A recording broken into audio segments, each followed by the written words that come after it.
मला तुला एक प्रश्न विचारायचा आहे. तुला असं वाटतं दीपाली राकेशला घेऊन इन्सिक्युअर आहे? आता बाहेर निघाली आहे, काय सांगायचं त्यांच्याबद्दल काय सांगायचं? त्यामुळेच मला बाहेर काढलंय. लोकं 1.5 तास बघतास, आम्ही तिथं 24 तास असतो. राकेश सावंत कधीच काही खोटं बोलत नाही. जे डोळ्याने बघते ते बोलते. हे बघा, एखाद्या बाईचं आता लग्न झालेलं आहे. काय तिच्याबद्दल बोलायचं? मी तर तिथून निघाली आहे. कशाला मला नको बोलायला? पण बाई माणूस आहोत आपण. आणि राकेश बापट इतका चांगला मुलगा आहे.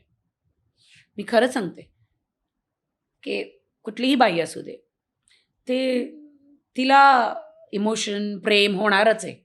अरे माझ्यासारखी राखी सावंतला झालं त्याच्याशी. इतकं प्रेम झालं, तर दीपाली कोण आणि दुसरे कोण? कारण तो आहेच तसा. खूप छान आहे, केअरिंग आहे. आणि मी हे बघा माझ्या पाठीमागं 36 येतात आणि 36 जातात. पण राकेश बापट म्हणजे राकेश बापट. एकदम वेगळाच आहे. मला बिलकुल मी इन्सिक्युअर होती तिथं, की मला नाही बरं वाटत त्याच्याबरोबर कोणी नाचावं किंवा त्याला बघावं आणि असं म्हणजे मजाक, मस्करी, खेळावं. ठीक आहे, तुम्ही खेळता, तुम्ही तुमचं खेळा. पण हे काय एवढा जवळ-जवळ, इथं पप्पी, तिथं पप्पी, हे काय आहे? हो माझ्या डोळ्यासमोर तुम्ही एवढं सगळं करताय. मग मला काय एक बहीणबरोबर असं कोण नाचतं? तन्वी बरोबर ते नाचले होते आणि इथं पप्पी म्हणजे बाई, आई असं बहिणीबरोबर नाच बाई, असा भाऊ नकोय आम्हाला. आणि त्यानंतर इतका राग आला, मी माझेच केस कापले. मग आता दुबईला परत लावून आली बाई एवढं खर्च करून. पण मला ना राखीची एक गोष्ट आवडते. ती एका फ्लो मध्ये जाते, नंतर तिला माहिती आहे की मी इतकी इमोशनल नकोय बाबा, मी आता मी जरा हसते. पण राखी हे कधीपर्यंत चालू राहणार? मी इमोशनल आहे. हो. मी खरं सांगू का, बिग बॉस मध्ये ना मला असं वाटलं ना, की यार भरपूर राडा होतोय. आपली एक बाजू पण दाखवायची, म्हणजे कॉमेडी तर ती आहेच, मी करतेच. एखादी रोमॅन्टिक बाजू पण दाखवायची. मी खरंच माझी आई कॅन्सरमध्ये वारली, आईची शपथ आहे. मी हे ट्रॅक चालवलं, की एखादा मुलगा मला राकेश बापटला मी खूप वर्षापासून ओळखते. एखादा ट्रेक गंमत-गंमतमध्ये कहते ना मजाकमध्ये माझा रजाक झाला. तर गंमत मी काही एक ट्रेक चालवूया. त्या डोळे म्हणजे असे त्याच्यावर त्याची खिल्ली उडवायची किंवा काय टॉन्टला मराठीत काय म्हणतात? टोमणा मारायची. गंमत करत मला कधी खरंच ते मन त्याच्याशी लागलं ना, मला कळलंच नाही. त्याची खूप काळजी घ्यायची मी आतमध्ये. त्याला पायाला खूप खाज व्हायची. खाजवायचा. तिथं फोड्या व्हायच्या त्याच्या पायाला एवढे मोठे-मोठे. आणि ते कोणी बहीण सांगायचं किंवा तिला मित्र सांगायचे, नाचायचे, गायचे, जेवायचे. पण त्याच्या खरं जे त्याच्या शरीराला जे प्रॉब्लेम होता ना, ते मी बघितलंय. गरम बालदी पाणी घेऊन यायची, त्यात डेटॉल टाकून त्याचे पाय धुवायची, मलम लावायची. मला नाही माहीत त्या लोकांनी दाखवलंय की नाही बिग बॉसनी. बघा, त्याची काळजी घ्यायची. जेवण, ऑमलेट तसं एकदम खूप काळजी घ्यायची. त्याला मी खूप आवडायची. आणि छान मला तो शब्द बोलायचा. मला आवडायचा तो. कधी तो झोपलेला आहे की मी त्याला पांघरूळ असं ओढवायची. मी झोपलेली की पांघरूळ तो मला ओढवायचा. हे ना मला खूपच एकामेकाची. पण ते कधी मला आत्ताच माझा पोटच घट झालेला आहे. घटस्फोट. काय? घटस्फोट. ओ सॉरी, तेच घटस्फोट. मी काय सांगितलं? फोटसघट. सॉरी.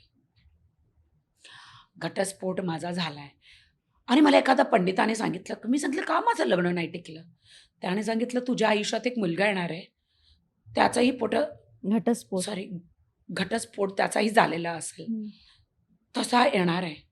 आणि खरं सांगू का, बिग बॉसच्या आज जायच्या अगोदरच मी किती इंटरव्ह्यूमध्ये सांगितलेलं. त्या अगोदर सांगितलेलं, मी ऐकलेलं. राकेश पोपट हे तू आधीच सांगितलेलंस. नाही, पण मी किती सांगितलेलं. पण आतमध्ये गेल्यानंतर मला काय माहित होतं ह्याचं खरंच डायव्होर्स म्हणजे घटस्फोट झालेला आहे. अरे मी त्याला बघितलं, म्हणजे हाच आहे का तो? मग माझं मन आलं त्याच्यावर. तर मी त्याला सांगितलं, हे बघ माझं पण झालंय, तुझं पण झालंय. आपल्या दोघांचं एक एक ॲक्सिडेंट झाले. माझं तर खूपच माझं घाण झालेलं. तुझी तर रिद्धी, तर तुझं तर ती मैत्रीण पण आहे. माझं तर 4-5 महिन्यामध्येच झालं. मला त्याच्याबद्दल तर काय सांगायचंच नाहीये. हे बघा, आपण शॉपिंगला जातो, कधी कधी कपडे आपण घेतो आणि घरी जातो ते फाटलेलं असतं. तसंच माझं एक झालेलं. आणि ह्याचं तर 6 वर्ष टिकलं आणि वेगळे झाले. मी सांगितलं कर ना माझ्याशी लग्न, मी तुला खुश आहे. बाई, त्याला माझं आताचं जेवण खूप फार आवडतं आणि नांदायला पण त्याला मी आवडते, त्याला मी खूप आवडते. अरे मी किती सुंदर पण आहे आणि त्याला माझा मेकअप बिलकुल नाही आवडायचा. मी सांगितलं तुम्हाला जज करून, हे बघ मी रियालिटी शोमध्ये आहे, माझ्या पोटावर लाथ मारू नकोस. हे मला असं इथं मी वागते कारण मी रियालिटी शोमध्ये मी सुनामी आहे रे. हे मी घरी असं नाही भांडणार, भांडी तोडणार, अंडे तोडणार. तो घाबरत होता की बाई असं कसं. मी सांगितलं अशी मला इथं जज करू नकोस, मी चांगली आहे. पण मला हे सगळं बघून त्यांची आई आणि बहीण घाबरलेत. हो, मी तुला मग तो सांगतो नाही रे, मला आता लग्न नाही करायचंय, माझं मन तुटलंय. अरे पण तू इतका छान वागतोय, आमचं मनाचं वाट लागलं त्याचं काय. बापटला म्हणून मी पसंत केला की त्याचं डायव्होर्स झालेलं आहे, लग्न नाही. मला कुवारा मुलगा तो बिलकुलच नकोय. मग त्या लग्नानंतर तो सांगणार अरे तुझं लग्न पहिला झालेलं असं असं.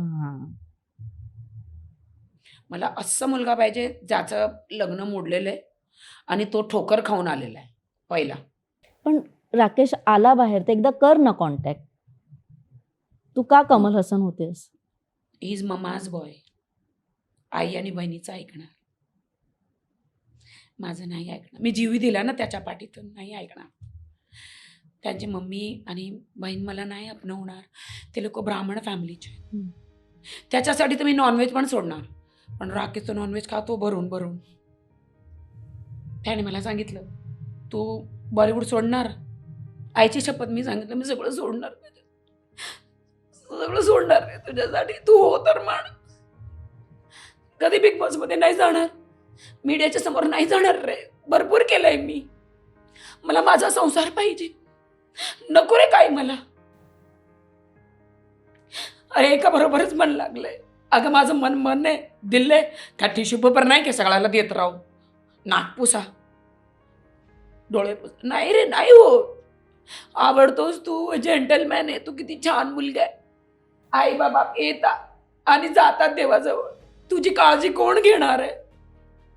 ठीक आहे तुझी बायको आहे रिद्धी, ती तर लोक दुसऱ्याबरोबर लग्न तर एक दिवस करणारच आहे ना. तू एकटा राहणार आहेस रे. माझं पण वय तर होणारच आहे ना रे. मी पण एकटी, तू पण एकटा आहे. माहित नाही, मे बी त्याच कुठली असेल, त्याने आहे कोणीतरी आहे तिला, कोणीतरी आहे त्याच्यात त्याची, म्हणून त्याने मला नाही सांगितलं. मी सांगितलं चल ठीक आहे, असू दे माझ्या एकटीकडून निस्वार्थ प्रेम, नको करूच रे. मी सांगितलं भरपूर लोक आहेत या जगात रे, एकटं प्रेम करतात आणि सफल होत नाही. सफल होत नाही. मी पण सफल नाही होणार, पण प्रयत्न करत राहणार आहे मी. येस, मी भरपूर आतमध्ये प्रयत्न केला. फेविकॉल चिंगम सारखी त्याला चिपकूनच राहिली मी. पण कधी कधी असं लागतं मला वेळ लागले. मराठी मनोरंजन सृष्टीमधील मालिका, चित्रपट, नाटक तसेच कलाकारांबद्दलच्या नवीन अपडेट्स जाणून घेण्यासाठी नक्की सबस्क्राईब करा इट्स मज्जा मराठी या आपल्या नवीन यूट्यूब चॅनलला.